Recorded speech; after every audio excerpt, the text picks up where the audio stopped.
Hey, Facebook friends and YouTube. Okay, now I'm going to look at Sodom and Gomorrah. And I was listening to the John MacArthur sermon, and it really made me think of this. And I was like, oh, yeah, that is a very applicable story to this whole topic of homosexuality and how evil it can be. So, Sodom and Gomorrah is found in Genesis 18 and 19. And I think everybody knows that that was the story that God destroyed because it was so evil. So, in Genesis 18, it says the subheading is Abraham intercedes for Sodom. So God told Abraham that he wanted to destroy Sodom because it was so evil. And Abraham is trying to stick up for the people, which is interesting. But it's almost like I wonder if this could happen now with America, you know. And I remember thinking the only reason why God doesn't blow America off the face of the planet is because of pastors like Joel Osteen and Joyce Meyer and all the people that they are causing to turn to God, and focus on God. Okay. Genesis 18 and the other good pastors in America too. Abraham intercedes for Sodom. Then the men rose from there. Okay. And looked towards Sodom, and Abraham went with them to send them on their way. And the Lord said, Shall I hide from Abraham what I am doing? Since Abraham shall surely become a great and mighty nation, and all the nations of the earth shall be blessed in him. For I have known him in order that he may command his children and his household after him. That's interesting. So it's like God's talking to himself about, that he wants to include Abraham in his plans. Okay. And then he says, and the Lord said, because the outcry against Sodom and Gomorrah is great, and because their sin is very grave, I will go down now and see whether they have done altogether according to the outcry against it that has come to me. And if not, I will know. That's kind of interesting. Because we think that God sees everything, but this says that God says, I will go down now. So, I don't know. That is a very interesting verse there. Okay. But maybe things are different now because Jesus is kind of like the ruler in charge of earth now. I had a thought that this isn't in the Bible, but that once Jesus got raised from the dead, that now he is in charge of our planet and he is the God of our planet. And now God the Father is somewhere else, like maybe creating other planets. I don't know. But in Revelation, when you see God, it's Jesus. So that is interesting. Okay. Then the men turned away from there and went toward Sodom, but Abraham still stood before the Lord. And Abraham came near and said, Would you also destroy the righteous with the wicked? Suppose there were 50 righteous within the city of Sodom. Would you also destroy the place and not spare it for the 50 righteous that were in it? But it's like, can't God just get those people out? Far be it from you to do such a thing as this, to slay the righteous with the wicked, so that the righteous should be as the wicked. Far be it from you. So it's like Abraham's like correcting God. That's funny. Shall not the judge of all the earth do right?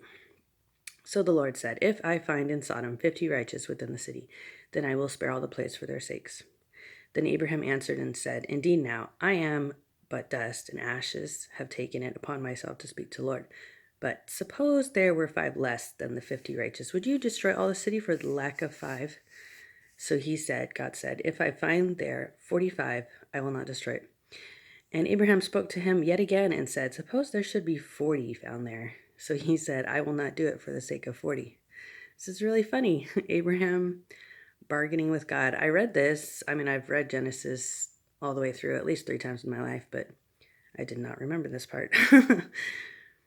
All right. Suppose there should be 40 found there. So he said, I will not do it for the sake of 40. Then he said, Let not the Lord be angry, and I will speak. Suppose 30 should be found there. So God said, I will not do it if I find 30 there. And he said, Indeed now I have taken it upon myself to speak to the Lord. Suppose 20 should be found there. So he said, I will not destroy it for the sake of 20. Then he said, Let not the Lord be angry, and I will speak once more. Suppose 10 should be found there. And God said, I will not destroy it for the sake of 10. So the Lord went his way as soon as he had finished speaking with Abraham, and Abraham returned to his place. That's like the funniest thing in the entire Bible.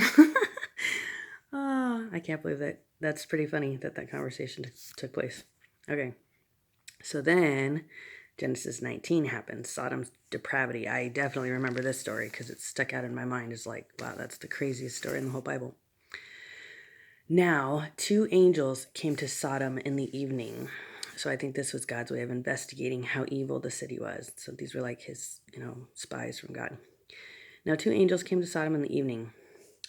And Lot was sitting in the gate of Sodom. When Lot saw them, he rose to meet them, and he bowed himself with his face toward the ground.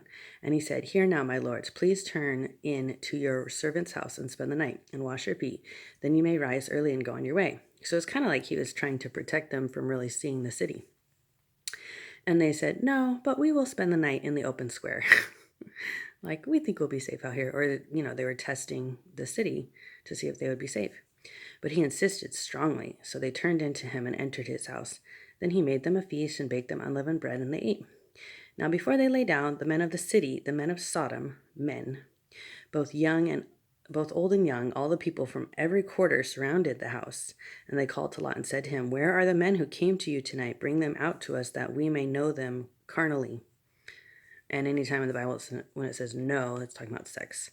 So they wanted to have anal sex with these men, which were angels, so that's pretty shocking. So Lot went out to them through the doorway, shut the door behind him, and said, "Please, my brethren, do not do so wickedly." There you go. Homosexuality is wicked. "See now, I have 2 daughters who have not known a man." Now this is crazy. So he gives up his daughters to protect the angels. "I have 2 daughters who have not known a man." One reason is because their view of women, really throughout the whole Bible, well, mainly in the Old Testament, their view of women was pretty low. So that's why this happens. "Please let me bring them out to you, and you may do to them as you wish. Only do nothing to these men, since this is the reason they have come under the shadow of my roof." And they said, "Stand back." Then they said, "This one came in to stay here, and he keeps acting as a judge. Now we will deal worse with you than with them." So they pressed hard against the man, Lot, and came near to break down the door. But the men reached out their hands and pulled Lot into the house with them and shut the door. And they struck the men who were at the doorway of the house with blindness, both small and great, so that they became weary trying to find the door. Then the men said to Lot, "Have you anyone else here, son-in-law, your sons, your daughters, and whomever you have in the city? Take them out of this place. For we will destroy this place, because the outcry against them has grown great before the face of the Lord. And the Lord has sent us to destroy it." Yeah. So the angels are telling Abraham, they're telling Lot that you need to get out because we're gonna blow up the city. So Lot went out and spoke to his sons-in-laws who had married his daughters and said, "Get up, get out of this place, for the Lord will destroy the city." But to the sons-in-laws he seemed to be joking. When the morning dawned, the angels urged Lot to hurry, saying, "Arise, take your wife and your 2 daughters who are here, lest you be consumed in the punishment of the city." And while he lingered, the men took hold of his hand, his wife's hand, and the hands of his 2 daughters, the Lord being merciful to him, and they brought him out and set him outside the city. So the angels brought him out. So it came to pass, when they had brought them outside, that he said, "Escape for your life. Do not look behind you, nor stay anywhere in the plain. Escape to the mountain, lest you be destroyed." Then Lot said to them, "Please, no, my lords. Indeed, now your servant has found favor in your sight, and you have increased your mercy, which you have shown me by saving my life. But I cannot escape to the mountains, lest some evil overtake me and I die. See now, this city is near enough to flee to, and it is a little one. Please let me escape there, and my soul shall live." And he said to him, "See, I have favored you concerning this thing." So he went to the city of Zoar. And then it says, "But his wife looked back behind him, and she became a pillar of salt." So she looked at Sodom being destroyed. And Abraham went early in the morning to the place where he had stood before the Lord. Then he looked toward Sodom and Gomorrah, and toward all the land of the plain, and he saw, and behold, the smoke of the land which went up like the smoke of a furnace. So I just want to make this video as a warning that could be America, and we need to be careful. And we need to not end up like Sodom and Gomorrah and let homosexuality run rampant. May God bless you all. Have a good day.